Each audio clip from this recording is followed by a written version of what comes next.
Olá pessoal, bem-vindos ao nosso canal. Na aula de hoje abordaremos o gênero textual resenha crítica. Nós somos o grupo LP em Tríade. Eu sou a Mayra. Eu sou o Valbert. E eu sou a Glenilza. Roda a vinheta.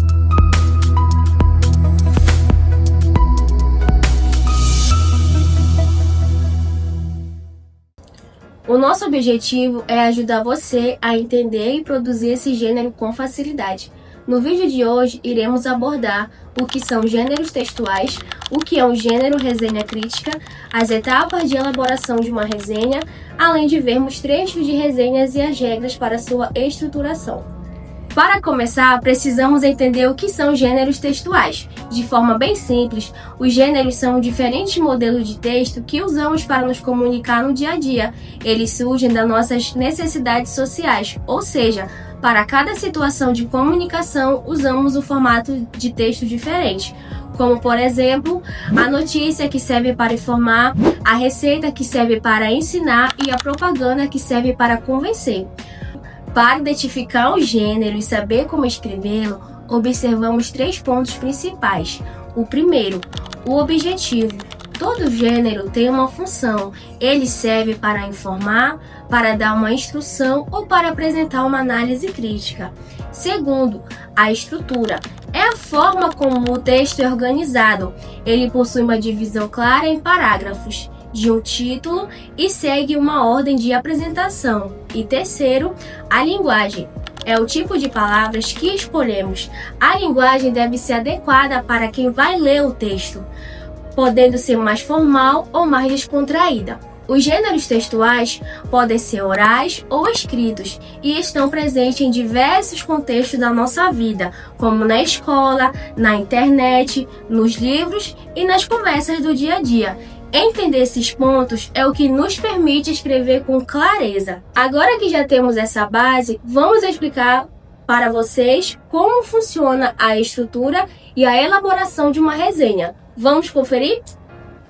Antes de escrever uma resenha, é essencial se preparar para garantir profundidade e precisão. Leia pelo menos 2 vezes. Na primeira, identifique a organização geral, principais conteúdos, argumentos do autor e aspectos singulares do material. Na segunda, realize sumarizações parciais. Selecione citações relevantes e inicie um diálogo crítico com as ideias apresentadas. Busque informações sobre o autor, outras obras dele e publicações semelhantes para contextualizar a obra resenhada. Esses dados podem ser encontrados na capa, contracapa, orelhas ou em bases acadêmicas. A extensão varia conforme as diretrizes da disciplina, mas recomenda-se cerca de 5 páginas para evitar textos superficiais ou excessivamente descritivos, dependendo da obra que você vai resenhar. A resenha segue uma organização flexível, mas geralmente compreende 4 etapas, que podem ser combinadas ou não, sendo elas: apresentação da obra resenhada, síntese ou resumo, crítica ou avaliação, e a recomendação ou não da obra resenhada. Na primeira etapa, aborda-se a introdução ou a sumarização, apresentando o contexto e os elementos básicos da obra. Informe o título, autor, ano de publicação, gênero textual e modo de produção. Explique qual é o foco principal da obra e qual objetivo o autor busca alcançar. Relacione a obra com outras publicações semelhantes ou com debates atuais na área de conhecimento. Descreva a organização e os principais conteúdos da obra de forma objetiva e com predomínio de discurso indireto. Citações literais são permitidas quando relevantes. Mencione como ela está dividida, em capítulos ou seções, e qual é o percurso argumentativo do autor. Apresente os temas abordados como exemplos utilizados e conclusões parciais do autor ou autora. A resenha ela pode ser feita de várias obras, como livro, filmes, teatro, música, entre outros. Avalie a obra de forma fundamentada, podendo ser positiva, negativa ou mista. Destaque aspectos como clareza argumentativa, originalidade, relevância do tema ou qualidade dos exemplos. Identifique limitações como lacunas na abordagem, falta de profundidade em certos tópicos ou equívocos conceituais. Relacione a obra com outros estudos da área para embasar sua avaliação. Sintetize sua avaliação e apresente as considerações finais.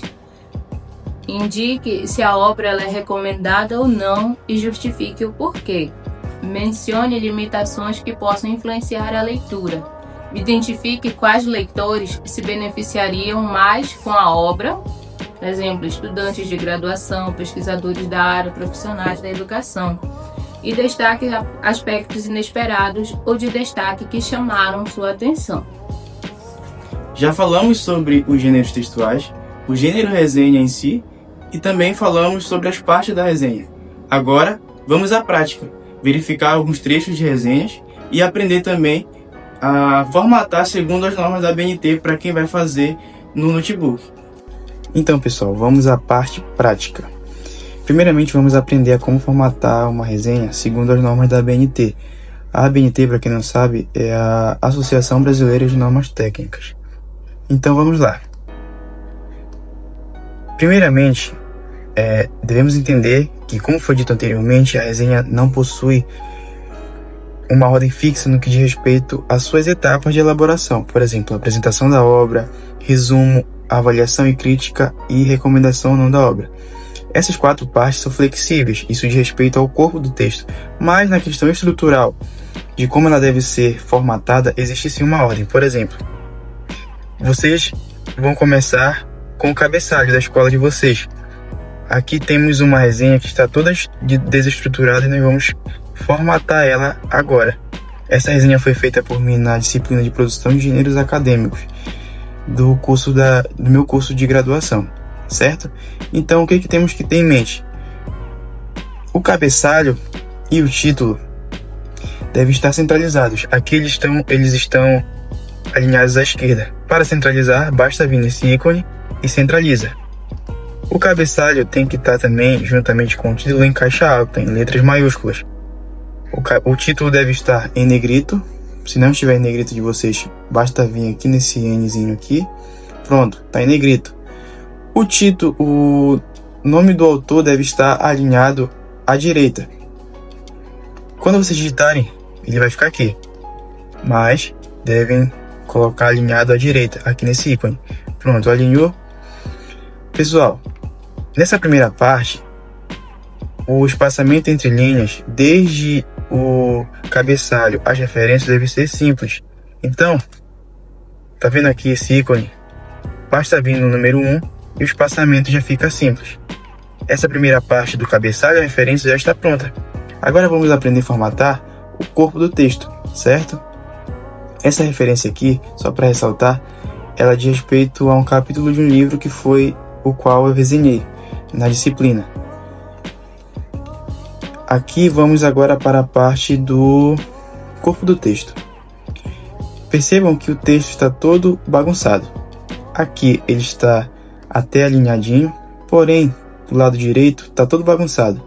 Isso quer dizer que o nosso texto ainda não está justificado. Vamos aprender a justificar nosso texto. Basta selecionar todo o texto ou apertar as teclas Ctrl D para selecionar todo o texto. Vamos aqui, selecionou todo o texto. Basta vir nesse ícone bem aqui, ó. Pronto, o nosso texto já está justificado, porque já está todo alinhadinho tanto na parte direita quanto na parte esquerda. Outra coisa importante, as margens, pessoal. Se você vai fazer digitado, as margens devem seguir uma estrutura.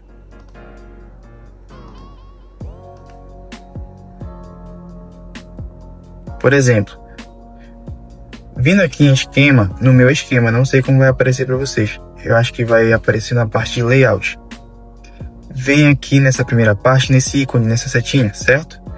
Aqui a margem superior deve ser de 3 centímetros a margem esquerda deve ser de 3 centímetros também, mas a inferior e a direita deve ser de 2 centímetros. Então percebam que se não tiver assim, não vai estar de acordo com a ABNT. Fechando esse parêntese, vamos agora à parte de espaçamento entre linhas do corpo do texto. Seleciona o texto todinho novamente, vem aqui no início e tá vendo esse ícone bem aqui? O mesmo que usamos para deixar espaçamento simples na primeira parte, vamos vir nesse ícone e colocar 1,5, que é 1,5. Pronto, espaçamento entre linhas já está ok. Agora, vamos à outra parte, a última parte. Na primeira linha de cada parágrafo, deve estar com recuo de 1,25. Aqui percebam que ainda não está. Se eu apertar na tecla Tab do teclado do notebook, vai dar o espaço. Vejam assim que está do jeito que está aqui, está de acordo. Porém, usar a tecla Tab é um pouco mais trabalhoso porque vocês teriam que selecionar todos os parágrafos assim como eu estou fazendo nesse momento. Isso demandaria tempo. Se você tem um trabalho muito grande, daria muito mais trabalho. Então, o que a gente faz para ser mais prático? Vamos selecionar o texto todo. Pronto. Selecionar o texto todo aqui de novo. Tendo selecionado, vocês vão vir aqui nesse ícone, nessa setinha. Bem aqui. E aqui na parte de avanço, vem aqui em especial, tá nenhum. Primeira linha. Selecione a primeira linha e certifiquem-se de que esteja 1,25, que é o espaçamento adequado. Vamos dar um OK? Pronto, percebam que na primeira linha de cada parágrafo já tem o recuo. Nossa resenha está toda formatada, certo? Agora, vamos ler alguns trechos para identificar, segundo o que foi explicado anteriormente, a parte de apresentação da obra, as informações que devem ter nela, a parte de resumo da obra e também a crítica, que é a parte essencial de uma resenha crítica. E por último, a recomendação ou não da obra. Isso é você que vai decidir, certo? Então, pessoal, vamos ver. Falamos que a resenha não possui uma estrutura fixa, certo? Porém, é aconselhável, é adequado que, primeiramente, venha a apresentação da obra. Vamos ler o primeiro parágrafo, que é a apresentação da obra nesta resenha. A presente resenha trata do livro Fundamentos de Metodologia Científica, que tem por autoras Maria Marconi e Eva Lakatos. Percebam que aqui já apresento o nome das autoras. Dentro desse primeiro parágrafo, que é a apresentação da obra, aparecem outras informações, como, por exemplo, a edição e a editora que publicou a obra. Então percebam que isso aqui está de acordo com o que foi falado anteriormente pela Clenilza, certo? A segunda parte, e aqui é importante ressaltar que essa ordem já não é fixa. Por quê? Porque você pode, por exemplo, resumir todo o seu capítulo do livro, ou todo o seu livro, ou todo o seu filme, e depois fazer a sua crítica, ou você pode intercalar. Primeiro faz o resumo, logo em seguida faz a crítica. Eu optei aqui nessa resenha por fazer primeiro o resumo, e como estava o capítulo do livro estava dividido em tópicos, eu optei por resumir um tópico e criticava, certo? Então esses primeiros parágrafos aqui, após a apresentação da obra, eles estão destinados ao resumo. Eu estou resumindo o primeiro tópico, certo? Então você vai resumir e no final ou logo em seguida você vai fazer a sua crítica. E aqui vem outro ponto, a linguagem que vamos usar.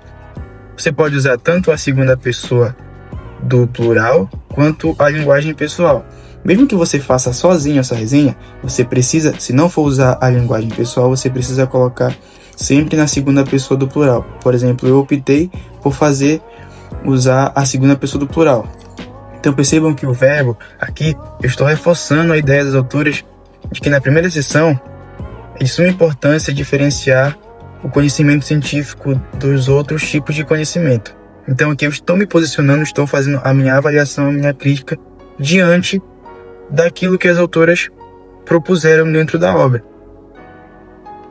E aí, como que ficaria se eu fosse usar a linguagem pessoal? Eu poderia substituir reforçamos por reforça-se. Reforça-se. Pronto. Aqui eu estaria usando a linguagem pessoal. Isso fica a critério de cada pessoa, certo? Então, pessoal, tendo visto como me posicionar dentro do texto, a linguagem que eu devo usar, como funciona a questão de ordem dos elementos das etapas da resenha, vamos à última parte, que é a recomendação ou não da obra. Isso tem que ficar no último parágrafo, ou nos últimos parágrafos. Eu aqui usei um parágrafo pequeno, eu mostrei a relevância da obra, disse que o capítulo mostrou proveitoso e objetivo quanto ao conteúdo proposto e entre outras questões. Partindo aqui para a recomendação não da obra, percebam que nessa primeira parte eu mostrei a relevância do capítulo do livro, certo? Diz que ele se mostrou proveitoso e objetivo quanto ao conteúdo proposto, entre outras informações. E aqui no final, nessa última parte, eu recomendei a obra e mostrei os leitores potenciais para quem essa obra poderia servir mais. E aqui eu coloquei para professores e alunos do ensino médio, docentes de universidades e discentes de diversas áreas da graduação. Então percebam que o último capítulo pode ser destinado para a recomendação ou não da obra. Pessoal, quando eu disse sobre a linguagem que deveria se usar ou a linguagem pessoal ou a segunda pessoa do plural, eu me equivoquei. Na verdade, deve-se usar ou a linguagem impessoal ou a primeira pessoa do plural, no caso nós. Então desconsiderem a informação que eu dei sobre a segunda pessoa do plural e considerem que seja a primeira pessoa do plural, no caso nós, certo? Reforçamos. Então, pessoal, é isso. Espero que vocês tenham gostado e que tenha sido proveitoso para vocês. Se ficou alguma dúvida, voltem o vídeo, pause e olhem com mais calma, certo? Obrigado pela atenção de todos. Se você gostou do vídeo, já se inscreve no canal. Deixe seu joinha. Comente. E até a próxima. Tchau, tchau. Tchau.